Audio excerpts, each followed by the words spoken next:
Cegah penularan batuk dan bersin dengan menggunakan etika batuk atau bersin.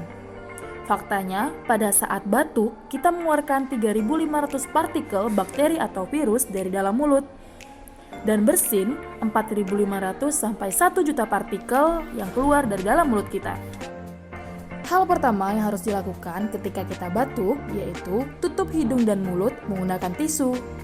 Jika tidak tersedia tisu, bisa menggunakan lengan baju bagian dalam. Jika batuk berlanjut, bisa menggunakan masker. Masker ini untuk sekali pakai saja ya. Setelah itu bisa dibuang ke tempat sampah. Jangan lupa untuk cuci tangan menggunakan sabun dan air mengalir setelah kita batuk atau bersin. Pada saat kita batuk atau bersin, jangan lupa menggunakan etika batuk dan etika bersin.